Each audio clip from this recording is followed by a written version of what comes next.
Thanks to Colonial Brewing Co. for sponsoring the pod today. Thank you, Colonial. For those of you who may not know, It's pros and cons time. Mr. Smith? Hey, who's that? David Zakapakarakis. Wrong. How the bloody hell do you say that? Pros and cons. Welcome, everyone, to another episode of the Pros and the Cons. You'll enjoy this one today. Daniel, who have we got? Well, it's a COVID special ep from your theatre room back Yes. back at COVID time. So Arryn Siposs zooms in from the US. Played at Auburn College in America. Auburn College also played at the St Kilda Footy Club Yep. as a AFL player, and now, college football. The draft is currently on as we do this podcast. As we did the pod, the draft is on. Yes. So I guess you're going to have to tune in to see what happens during that, and you'll enjoy it, guys. G'day, mate. What's up, fellas? How you doing? Good, how are you? Good, going well. How you feeling?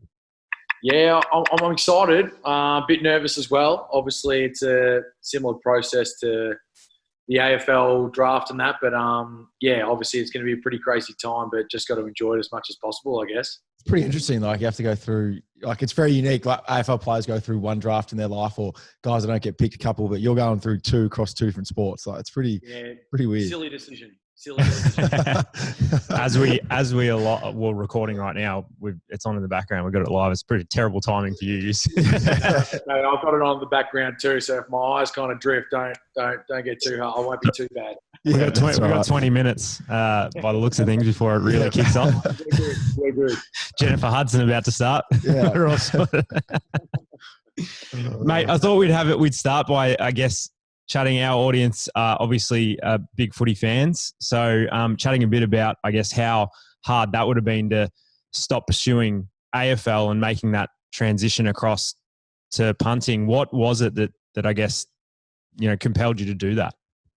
Yeah, I mean, ultimately I would have loved to have played, 12 years in the AFL system and retired and, had a decent career. It obviously didn't work out that way, which is a bit unfortunate. But I saw a few of the Australian guys coming over here, like Michael Dixon and Cam Johnson, and I saw how well they were going in the college system. And I thought, well, I think I have a pretty decent, why not go over there and try and make something of it. So I got onto Nathan Chapman, and he's obviously running ProKick Australia at the moment. And he said that I'd have a good shot at trying to make it to the college system, and if not the NFL. And it's kind of led me to where I am right now, which is pretty exciting. What was his reasoning behind making the decision to go to college first rather than just straight to the NFL? Yeah, I mean, look, for me, I still wanted to focus on getting an education as well. So I'd been studying in Australia for 2 years, doing my teaching degree, and I wanted to still continue that path. And so I was happy to go through the college system as well and, showcase my skills in that area first rather than trying to go straight to the NFL, which is certainly a hard path to take. And I thought it'd be more beneficial for me to be able to do that. And it seemed, hopefully it works out in my favour. Would you choose college over the pros, mate, straight away? I think, I don't know. It's a pretty good lifestyle. I was going to ask about the college lifestyle because, I think you have to give it a shot. It's pretty handy. I'm a married man, so I couldn't really do much about it. But, I'm sure if you came over here as a single man, you'd be pretty happy about it. Were you married before you went? I was engaged before I left. So terrible call. I didn't get to do it the proper way, I guess. Coming from a married man too, terrible call. There I know. Well, that's it, mate.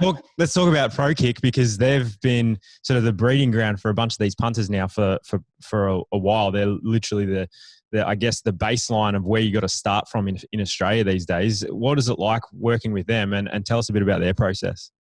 Yeah, it's been awesome. Obviously, Chappie's started from the ground up really, and having 2 or 3 guys kind of join his program back in 2008 or 9, I think it was. And now he's got probably more than 50 guys in the program, and he's had 70 guys come over here and play in the college system. So what he's been able to do has been amazing. And, not all of them, I guess, will have the opportunity to play NFL football. And obviously I'd love for them all to get a shot, but that's just not the reality. But guys to come over here and get an education and play in some of the big crowds and just see what it's like, and just go do something different for 4 years of their life, I think is a pretty cool thing to do.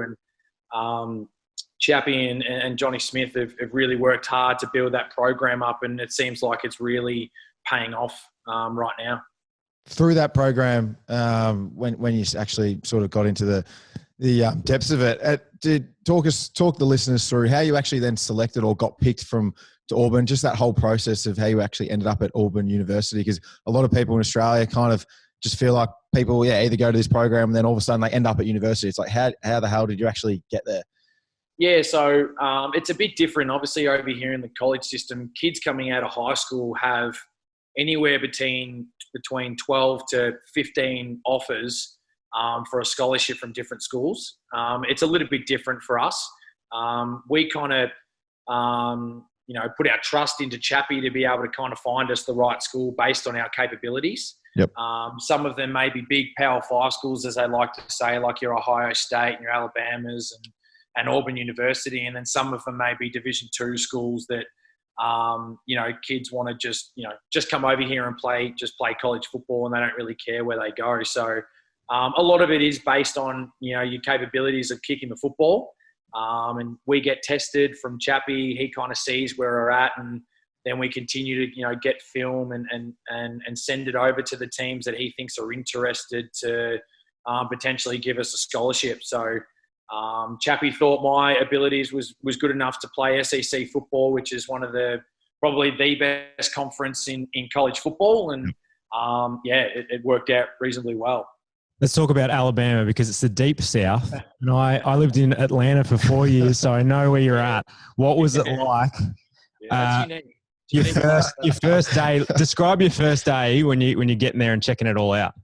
I mean, southern style food, like your fried chicken everywhere you go, and the accents are so thick that you actually don't understand what they're saying. And I've never found it so hard to go to an English-speaking country and not being understood. It's crazy. So just the way they talk and everything like that, their slang's worse than ours, I think. So it's a pretty unique spot.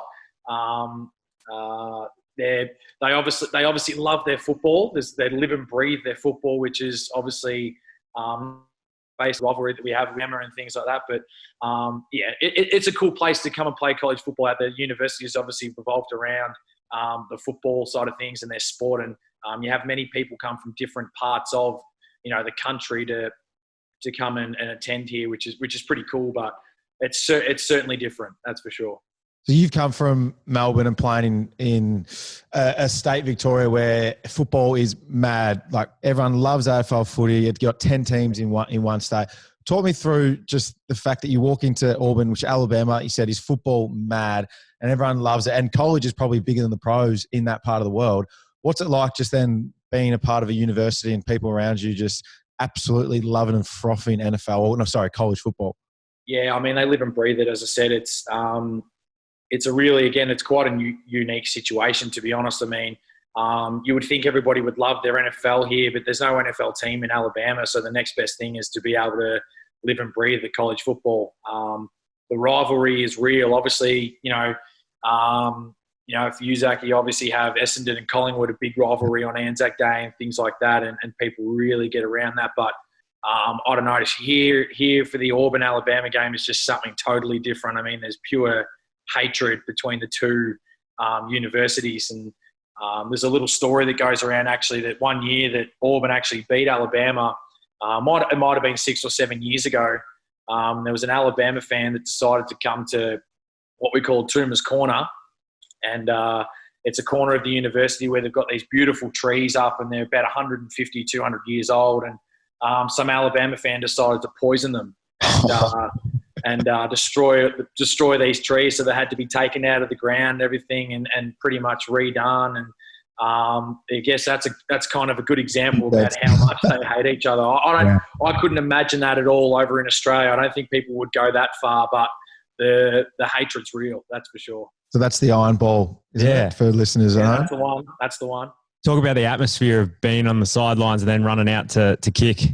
Crazy. 90,000 fans every single week. It feels like it's grand final day every single week that I get to play, which is pretty cool. It's unbelievable, and When you play at home, obviously it's nice because the crowd's obviously nice and quiet. They just let you kind of do your job. But when you have to go on the road and play against Florida or LSU and teams like that, it's 100,000 screaming fans that are just losing their mind and waiting for you to mess up. So it's pretty daunting, but it's pretty cool at the same time, to be honest. Let's go back to the Iron Ball last year. I mean, we're both massive NFL and both college football lovers here.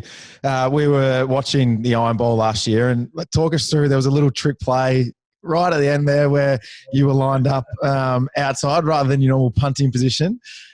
Did you actually was the play, because obviously the play never happened. There was a penalty, and you guys advanced. So were you actually what was your role going to be in that play if it actually happened? It would have been pretty cool if I was able to run down the field and maybe catch a deep ball. But that, I can't tell you. I can honestly tell you that wasn't going to be the case. So, might have been cool to be able to show my pair of hands. That might have been nice, but it wasn't going to happen that way. So, really, what was going to happen is that I obviously lined it up in the wide receiver position, and I was meant to actually swap positions with the quarterback. So the quarterback started in that position, and we were literally just going to swap.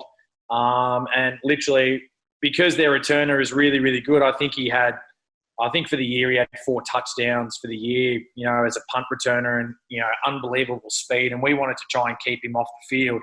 So we set up as if our offense was out there. I would swap with the quarterback, get the snapper to throw it to me, and then simply I would just kick it down the field as far as possible without a returner being down there. And then hopefully our defense could go out there and kind of just make sure that they don't score to win the game, and we win it that way. So it doesn't sound as exciting as what it should be, but it was pretty cool how it ended. So I'll take it.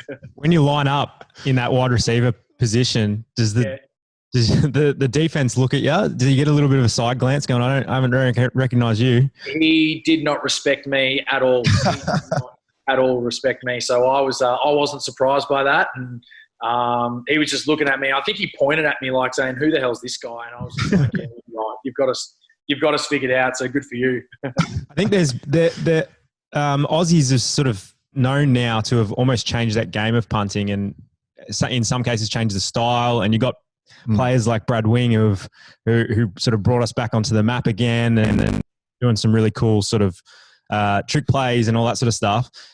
How do they see? When they see you kick and when you're, punting, and maybe even do you get to kick the footy, I don't know. Are they just in awe of how we can kick the ball?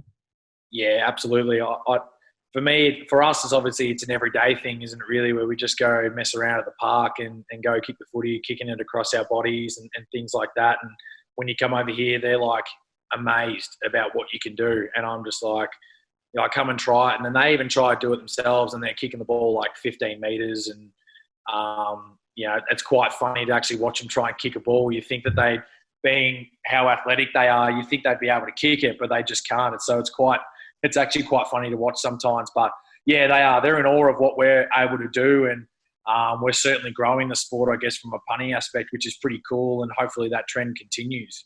Do the special teams coaches sometimes look at you just kicking the ball around and go, "I got an idea. Maybe we can switch up the way that we try to punt"?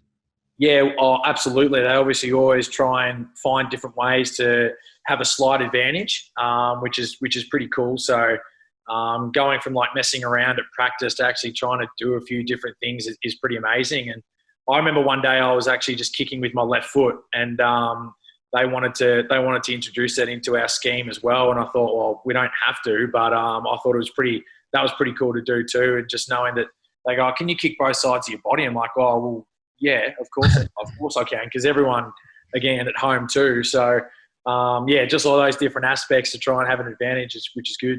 Just on the actual style of punting, because obviously the way we kick and the way NFL punters kick is quite unique and different. Did they try and change your technique from the outset, or was it more just trying to work in with how you have grown up kicking the actual footy? Yeah, it wasn't necessarily the coaches over here trying to change my technique. It was probably more Chappie, to be honest. He obviously is aware of how we kick the footy and moving it around all the time and things like that, as I said. And I guess he's the one that really changes it to try and keep the ball really still and like drive through the ball off 2 steps every single time. So it's harder to early when you're so used to moving the ball around so much. It's hard to kind of keep the ball really still and making sure you keep it in the same spot every single time. So that was a challenge for the first couple of months, there's no doubt. But as you kind of, get more comfortable with it, it's certainly a huge advantage having that, and having the spiral, and then having the end, as I like to call it over here, the end over end kick. It's pretty cool to do. And as I said, the American coaches over here in the college system probably expect you to be ready to go. That's just kind of the business that they're in. From what I've been told from NFL coaches, they do work with you a little bit more, and they want to continue to improve. But certainly from a college aspect, you've got to be ready to go straight away. Did you tell them it's just called a drop punt? Yeah, I did many times, and they didn't get it. They still call it rugby styles, and it just gets me. When you're at the Saints, you obviously can kick it pretty far already, but did you know, I can kick it further than most blokes in the AFL right now? Yeah, I always thought that I had a decent kick on me, and could kick the ball, fairly long, which is good. And I guess as I learned too, it's obviously not about just how far you can kick it; it's about how high you can kick it too, and that's kind of where you need to be able to make the difference from kicking the football at AFL level compared to trying to do it at the NFL, at NFL or college level. It's about trying to kick it as high as possible too, so our teammates can get down there and kind of stop them from returning the ball. So that was another thing to kind of adjust to, and I think I've been able to make the adjustment reasonably well, and hopefully that puts me in a good position for a couple of days' time. There's obviously a couple other players that have gone over there recently. Ben Griffiths, as you know, Smitty has gone over there. Have they reached out to you and just asked for words of advice? And if so, what have you actually told them about adjusting to life over there? Yeah, look, I speak to Benny. We've actually got a group chat with a few of the guys that kind of came through the program at the same time, which has been really good. And we've been able to maintain contact regularly, which has been good. And he's obviously living it up in Southern California right now, which is pretty nice. So it's a little bit better than probably what I've got, but not too jealous at all. So that's okay. What's wrong with Bama? So, yeah, that's obviously pretty cool for him. But his lifestyle's obviously not. It's to kind of give him a lot of advice, because the fact that so many teams have different ways about how they want to go about it in the college system. One specialist coordinator here might want to do something completely different to what I want to do, or what our coaches want to do. So I guess the main advice I kind of gave him is just that, you're obviously going to be ready to go as soon as you get there, and just make sure you get to know all the schemes that they want to come up with straight away. So when you go out on the field, you can be, pretty effective straight away. Yeah. So what do you think that it's like with the players now in the AFL? There's a lot of them that can probably make that progression. And you look back at Sav Rocker and Ben Graham, who made that progression very early days. And you got a lot of players who have probably been spoken about it. Dustin Fletcher probably was spoken about it sometimes, of guys with big boots. I think even in 2012 or something, Dustin Martin said that he was going to go over and be a quarterback. I think he said at one point. Do you think that there's a massive potential for these guys post footy career, or even if you get delisted, or if you stop being able to play AFL, for it to be a secondary career path? Absolutely. I absolutely believe that it's definitely something that, if a young guy that has a big leg that didn't make it into the AFL and wants to pursue something different, I think absolutely. And then, guys that are, have had 10 years in the system in the AFL and think that they can try and do something else and still play professional, then I couldn't agree more for him to actually do that. So, I think I remember Matty Suckling's been talking about it a little bit too. Like, once his career is kind of finished, he still wants to come over here and give it a shake. So, I highly recommend it. It'd be a great experience for him, and I think now is probably the right time, to be honest. As you said, guys like Sav Rocker and Ben Graham were the first guys to come and do it, but no one from America knew what we were about. Whereas now, the league's starting to figure it out a little bit here, and it's probably a good time for guys like that to come over and shake it up a little bit. Yeah, we had a assistant coach in my first couple of years, Jason Berry, and his son, Jordan Berry, who now plays at Pittsburgh. And he realised at a young age that he wasn't going to make AFL. And I remember we were training, in 2009 and 10, and he was always on the sideline just kicking balls. That's all he did, kicking balls every single day. And then all of a sudden now he's, at Pittsburgh and playing there and, obviously doing that for a living. So he realised at a young age he wasn't potentially going to make AFL and thought, geez, what's another career path? Because he had a booming kick and he's a big fella. So here's another one for mine. Have you got him in your WhatsApp group, and has he sort of shed light on what it's like to be in the NFL? Yeah, I've spoken to him. I've actually trained with him a few times. I trained with him last summer in July in Nashville there, and got to work with him, and he can absolutely rip the ball. It's unbelievable. He just puts it up there, and it feels like the ball doesn't come down. It's just unbelievable. So, to be able to speak to guys like him is really beneficial for me, and especially for a guy that's been in the league for, I think he's going on to his 5th year now in the league. So, the more advice he's able to give you and share about how the system works there, the better, no doubt. Let's talk about the draft because it's about to start. And, the process of the draft is different to the AFL. I mean, I think it's how many days is this going to be over? 3? It's 3 days, 3 days. And multiple rounds, obviously. And I'm assuming that that you're expecting best case scenario, it's going to be, later in the rounds, 4, 5, 6s, 7s is sort of the time period of punters to get taken. Talk us through a bit of the process of the draft and how you have to prep and what sort of stuff you've had to do in the lead up.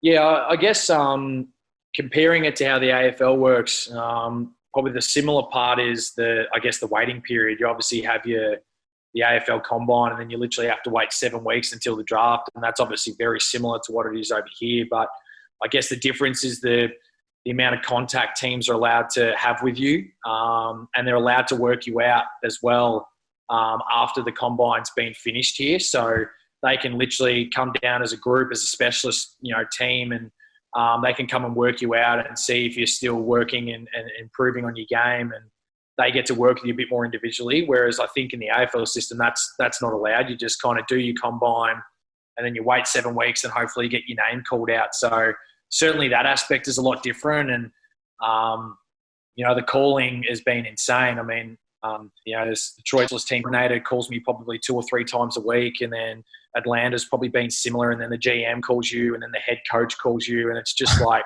non-stop, which is pretty exciting. Don't get me wrong. I love it. I thought it was awesome, but it was just crazy to kind of, see how many times people call you and that to try and see how you're going and what they want from you and things like that, which was certainly something I didn't experience when trying to get drafted in the AFL. Just on that, I was reading a couple articles in the last couple of days about the weird and wacky questions that can come from the draft combine and the different GMs and coaches around the league. There are quite a few unique characters. Have you copped any just weird questions that you didn't really think you'd have to answer? Nah, to be honest, I've been very lucky. It's pretty basic stuff for me. There's no doubt. But I was at the combine. A few of the guys that I was speaking to there said that John Gruden from obviously Raiders is just a very, very unique character, and just 1 minute he can be laughing with you, and then the next he's just absolutely giving it to you for something, your hair or your jumper not being on properly or something like that. It just sounded so funny. But I guess I'm lucky as a specialist. I don't have to deal with that too much, which is pretty cool. So unfortunately, I don't have any great stories for you. I apologise for that, but that's just kind of the life of a specialist. So. What do they look for then? What are they looking for when they want to chat to you? Do you think? What have you taken from the questions they've asked? Like, what are they trying to find out? I mean, obviously the biggest thing is, can you kick it? Can you kick it well? But what else are they looking for? I guess they just try and look for how you are as a person, like your character. Again, as a specialist, you obviously only have 5 or 6 guys that are in that kind of specialist group. And so you're often alone doing your own thing separate from the group, from the main guys on offense and defense. So I guess they just kind of want to see how you are as a person and whether you can gel with everybody else in the locker room. And that's certainly what I found. I thought that if anybody kind of come across as a bit strange and there was in the specialist position where you might be in a little bit of trouble because you might not last long in the professional system. So it was all about a character. I found when speaking to those teams, which I think I'm more than capable of being able to get involved and feel comfortable in those situations. Stepping into a college lifestyle, players there are a lot younger. You had what, 5 years in the system, in a professional system. Did you notice the professionalism difference from what you could bring compared to those college kids? And do you think that's going to have a big impact once you step into the NFL? Yeah, absolutely. I mean, for one, naturally kind of made me as a bit more of a leader, which was good. And I haven't always seen myself as a leader when I've played, professional sports. I've kind of gone about my own business a little bit and just, let the older guys kind of do their thing. But it kind of just threw me into it a little bit, which was good. I thought it was the right time to be able to do that anyway. And the kids over here are honestly very professional about how they go about it. Some of them are, very determined and very hungry to get the best out of themselves. And some guys obviously need a bit of a push to be able to, play at the best of their abilities. So sometimes you've got to realise that they are young kids and they are still in college at the same time and they're working their way through it. But other times you've kind of got to push them along and realise that, hey, it's, you've got to give yourself, give your best effort or else you're going to fall behind pretty quickly. So I admire some of the kids here, to be honest, about how they go about it. It's crazy. I mean, I'm sure a lot of the kids at home, at the same in Australia do the same thing, but a lot of them still take a bit of time to grow, and these guys are pretty hungry over here to try and make something of themselves pretty quickly. You spoke about, or we've spoken about how what GMs and that look for in terms of, you spoke about leadership, character, physical. Just in terms of a little bit of a off topic here, just the training that a punter would do every single day. Say you've got your offensive team going out there and obviously they're running through their plays with the defensive team, that kind of thing. What actually are you doing on the side as a punter? How many kicks are you getting in per session? Like kind of people go, do you guys just train and kick 5 balls and then walk off the park? What do you actually do on a day-to-day basis training-wise? I wish that was the case. I could just kick 6 balls a day. That'd be pretty cool. But so for me, I guess Tuesday, we obviously play every Saturday throughout the season. Tuesdays and Thursdays are kind of my main days to be able to kick with the team. Yep. So Tuesdays I would kick anywhere between 10 to 12 times. And then Thursdays kind of 8 to 10. But when I'm not doing the stuff with the team, I'm on the sideline working on my ball drop, as I spoke about earlier, and my footwork to try and maintain the consistency and things like that to make sure I go out and perform on the weekend. So on Tuesdays in total, I'd like to probably kick anywhere between 40 and 50 balls. Like I do like to get as much repetition as possible. And then Thursdays kind of a little bit less, probably 30 to 40, and just making sure I'm feeling good going into the weekend's game. So Wednesdays is kind of my day off, but I still like to kick a few balls, to be honest, just to keep a rhythm. And then Friday's a day off into the game. And then Saturday's a big day. Obviously, I kick by far the most on the Saturday, whether it's in-game or whether it's warming up and things like that. And then Sunday and Monday are pretty quiet. Just for any kids out there who might be trying this or wanting to try it, what's then the recovery in between sessions? Because obviously a quad and hamstring are pretty big muscles that obviously you need to use to be able to punt, and no one wants a quad strain because then you won't be able to do your job. So what's the recovery that you do actually in between all this? Look, mine's fairly similar to really what I did in the AFL system. I feel like I was able to build something from the AFL system and get into a bit of a routine, which has been good. And I do a lot of hot and cold stuff, and I spend 3 or 4 minutes in the hot, 3 or 4 minutes in the cold, and just rotate that 3 or 4 or 5 times, to be honest. And yep. I do that every single day. That's just something that I like to do and make sure my body feels good. A lot of stretching and flexibility, because you need that leg to be extending as long as possible to be able to drive out and kick that ball really well. And I do a bit of the salt stuff as well to make sure that just getting rid of the lactate and everything out of my legs. So as much as a specialist over here is pretty simple, all you do is kick the ball, I still try and keep that routine as what I had when I was playing professional football back home. Have you ever done a salt bath, Daniel? Yeah, no, I haven't. I've done what's the ones where you go and lie in it? The Epsom salt ones that you lie in? Yeah, the floating salt float one. tank. Mate, there's no Float way. tank. There's no way I can do a floating salt tank. I can't fall I asleep. heard that stuff is very strange, and you come out a bit weird after. The first time I did it, I got in there and probably 15 minutes. I was like I was floating around. I couldn't figure out my buoyancy. And then I've rubbed my eyes and it's full of salt. So my eyes burning. I had to get out. It was the worst. But then once I got in there, I sort of felt like it was 2 minutes and then it was time up. So I must have gone in. I'd probably just fall asleep, to be honest. Yeah. But so I've done that. I heard it's some very weird stuff. So Yeah, I agree with you, mate. I really want to do it. Now, what about running? Because obviously you come from AFL and it's just run. I don't do that stuff anymore, guys. So no more 2K. No, I still do a little bit of running. It's obviously a bit different over here. They spend a lot of time focusing on their speed work. So I don't think I've done as many 10-meter sprints or agility work in my life, to be honest. It's normally always been the speed endurance, and you're running anywhere between 150 and 400-meter runs. So I'm certainly glad I don't have to do that anymore. No, sorry for you, Zaka, but anyway, life goes on. So.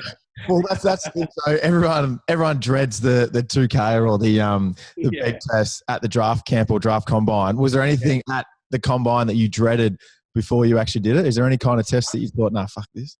No, I mean, I only did the 40-yard dash, and that was terrible. So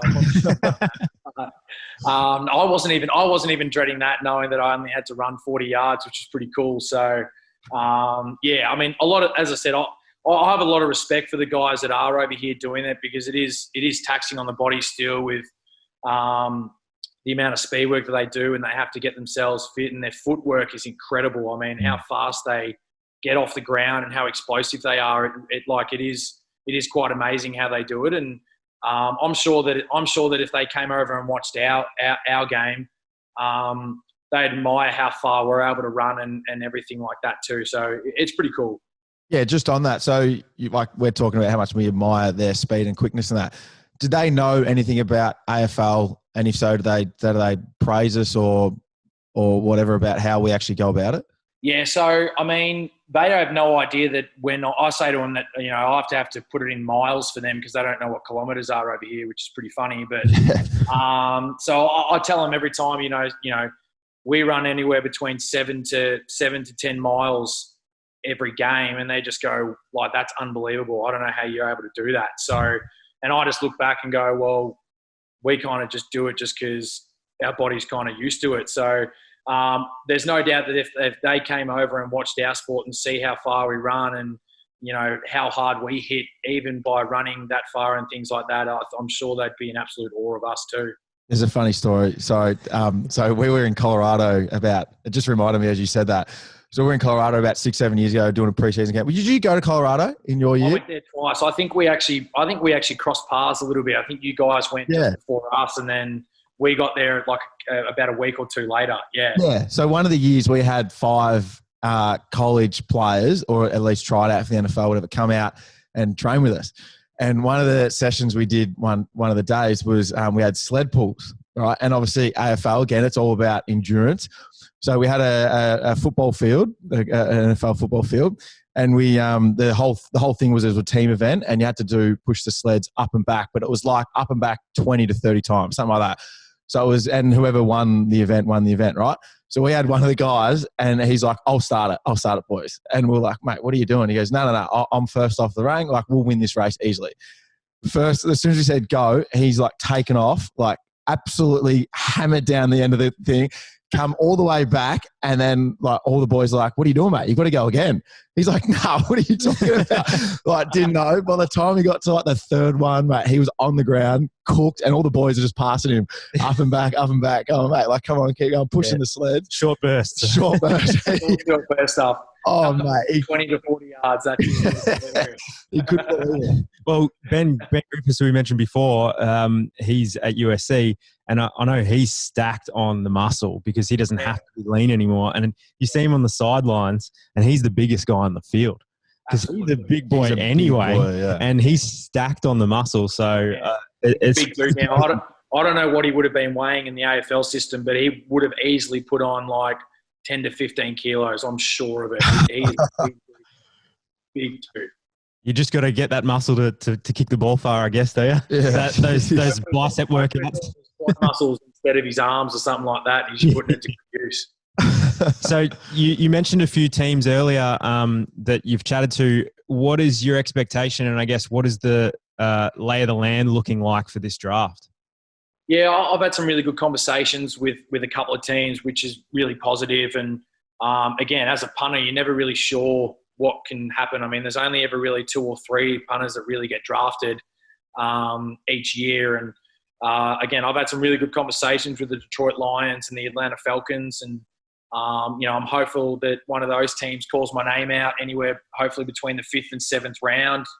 And the New York Jets have probably been another team that are not too far behind. So I know those teams are in need of punters, which is a good thing. So going in there and have an opportunity at one of those teams, be a great chance to be able to go in there and be quite effective from the start and hopefully, play the first full season and things like that. So I don't know exactly how it's going to go, to be honest. But I am just looking forward to the next, 2 or 3 days and seeing what the outcome is. And the reality is I'm going to get an opportunity no matter what, whether it's being drafted or whether it's through free agency. And I've just got to go out there and make the most of it when that time comes.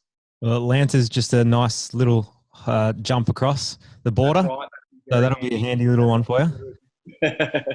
And you mentioned that only 3 or 4, punters might get taken. Isn't there 3 other Aussies that are also put their hand up this year for the run? There's 2 or 3 more. I think Dane Roy and I think the other one's Michael Sleep Dalton. I think are the other 2 that I remember that have put their hand up.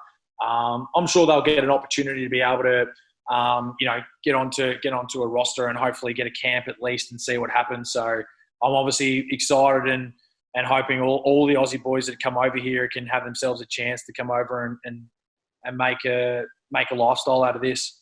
So you say, when you say free agency, just for people listening, so if you don't get drafted, what's then the process for you? Can you get invited to teams to come down and kick with them? And can that happen all throughout the year? After the draft and even while the draft is kind of continuing on, teams start calling you pretty much straight away to want you to come down and train with them throughout their training camp. And I guess the good thing about free agency is you get to choose where you want to go. Yep. So 3 or 4 teams may call you and say, hey, we want you. But in the end, you get to choose where you think is going to be most beneficial for you to have a chance to go play and make the 53-man roster and play in the season. So, it's not all doom and gloom if you don't get drafted. And if that happens, then I'm sure a few teams will come back to me able to make some work.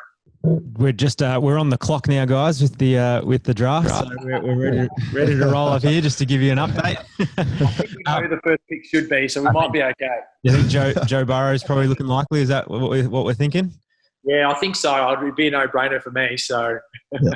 Tell us what it would have been like if there wasn't a lockdown, isolation, COVID-19 situation that we're stuck in at the moment. What would have this sort of next 3 days look like for you? Would you still have stayed in Alabama, or would you have gone? What is the sort of process there? Yeah, I would have stayed here in Auburn, Alabama, and just been able to kind of just relax here and obviously get a few phone calls from teams, hopefully to see what happens. Obviously, normally the guys at the first round would get to go to Las Vegas, where it was going to be this year, and go out on stage and really have a big occasion for them. So I feel bad for them that's not able to happen for them this year. But I would have just relaxed here with my wife, really, and maybe had a couple of beers just to kind of calm the nerves as well, just to feel good about it all, and see if the name got called out. That's a segue we like to hear, beers. Now, I'm sure you're missing. Bring it up at some point. The USA, they've got some good beers, but there's nothing quite like an Australian brewed beer. And I think you know where I'm going with this, David. Colonial? Our great sponsor, Colonial Brewing Co., which I'm sure you missed the good old Colonials. We have a quiz thanks to Colonial, and we want to run you through this quiz. Now, you got to look out for the sponsorship. You know that. So Sippo, when you get back to town, we'll have a slab for you waiting, ready to go. We'll have a few beers with you when you get in town, hopefully celebrating your draft into the NFL. How this is going to work, usually we're in person. Yes. So this is a little bit different for us. We're going to have you guys, it's Zaka versus Sippo, and you guys have to use your name as your buzzer. There's no delay too on the. A little bit of delay. I'm going to try to be as fair as possible. Yeah, you got me there. You've got me there. I'll be as fair as possible here. I'll close my eyes and whatever I hear first. So let's test the buzzer. We've got Zaka. Your buzzer's going to be Zaka. Zaka. Oh, good work. There you go. Sippo, let's give us your buzzer, Sippo. I'll say Sippo. Sippo. All right, done. Ooh, there's no delay there. That was pretty good. That was all right. All right. So we have a pretty solid intro for this colonial quiz. So I'm going to play that first. Then we're going to get straight into the quiz. All right.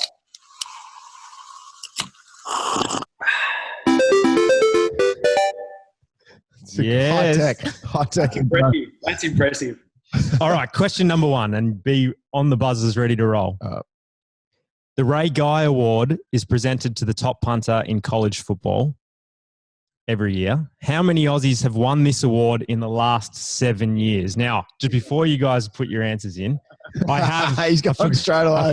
I forgot to mention. It's multiple choice, A, B, C. So I'll read multiple choice, then you can put your answer in. He's already gone. So. He's already gone. Yeah. All right. So, how many Aussies have won this award in the last 7 years? A, 7. B, 6. C, 4. Well, here you go. You've already got it. Sip going. Yeah, I'm going to go for it. So I'm going to go 4. Oh. Whoa. In the last 7 Zaka, years. 6. Oh, all right. Yeah. In the last 7 years, 6 Aussies have won 6? the Ray Guy Award. That's unbelievable. Which is pretty crazy to think about in the last 7 years. Now, Get over there and punt. That's all we need to do. Yeah, that's it. Also, Sippo, just so you know, Zaka has not seen these questions. I've only seen these questions half an hour before this started. We do a lot of research here. No, that's good. That's good. All right, so next question. Question number 2.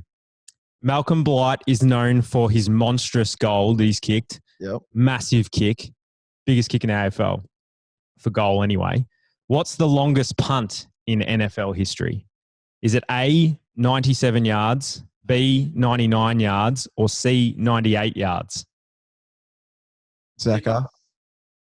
Oh, who's that? I think it was Zaka. I mean, I'm in the room with you, though. I think it's a bit of a stitch-up because I'm in the room with you. I'm going to give it to you, though. C. I mean, because I don't really know. It's only three yards difference. C. So he says C, 98 yards. Oh, that's a guess. Got me. I was going for that too. Yes. Yeah, I guess. I didn't even guess 98. I just guessed C. So I didn't even know what the yards were. Thanks for really being involved in the quiz, Dave, as per usual. I forgot what the yards were. Well, that was Steve O'Neill in unbelievable. You've just got that. Yeah, I don't know. Sorry, mate. 1969, Steve O'Neill for the New York Jets. So maybe that's a sign there, Sippo. Maybe we'll New York Jets for you. Maybe. Question number 3. Yep. Here we go. Alabama has many official nicknames. Yellow Hammer State, the Heart of Dixie, the Cotton State. But what is the motto? Now, this is a bit of a trick question because it's in Latin, the motto, but the translation, what is the motto? Is it A, we defend our rights, B, we love football, C, the center of the Deep South? Zipper. Let's hear it. I'm going to go with A. Oh, what one was it? What is it? We defend our rights. We defend our rights. Yeah, that's Southern. We love football in Latin. I don't know what that would be. Yeah, I don't know. Yeah. Not bad though. Great made up answer there. Yeah? Wasn't bad. That wasn't bad. Yeah. All right. Question number 4. Yep. What is the highest overall draft pick used for a punter? Is it A, 23, B, 56, or C, 70? Zipper. Oh, yes. So let's hear it. You're saying the highest overall pick. Is that what you said? Yep, highest overall. I'm going to go with A. I think you said 23.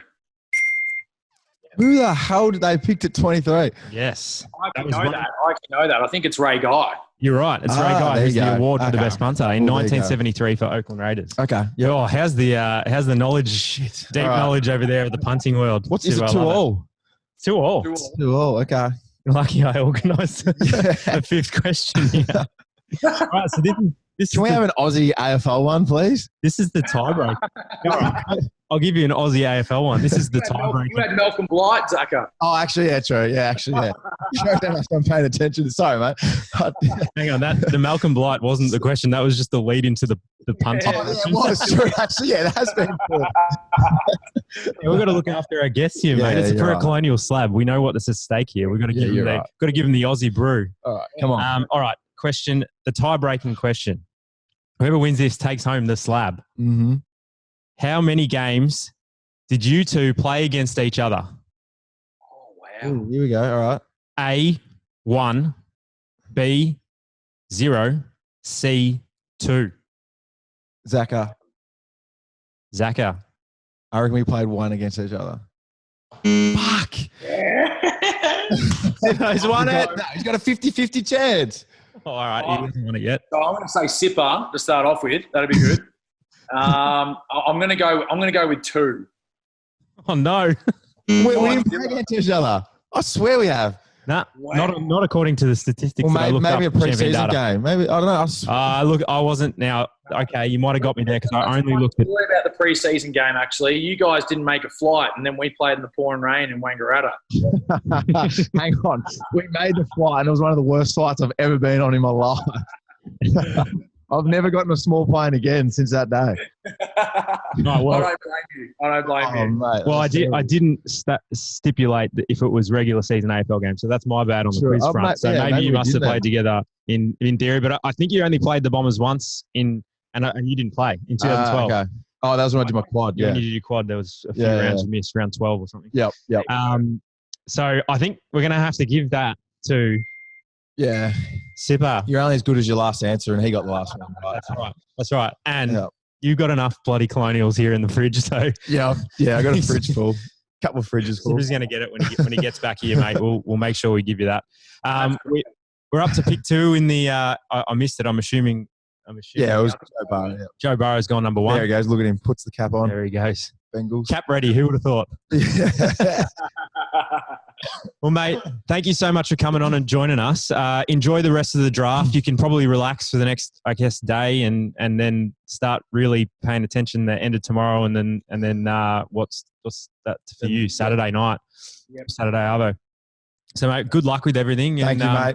We're rooting for you on this side, and whoever you get taken by, we'll be getting a jersey. Just send us a jersey when you get taken, please. Nah. No worries at all. You can just put it in the background there. That'd be awesome. Yeah, done. Perfect. Done. Thanks, mate. Thanks for that. Cheers. Good luck. Thanks for watching another episode, guys. We hope you enjoyed it. It was a great one from our point of view. Make sure you like and subscribe to our YouTube, guys. Make sure you don't miss an episode whenever they drop. And if you want to listen on any of your podcast devices, Apple or Spotify, make sure you subscribe to that and give us 5-star review and leave us a comment. See you next time.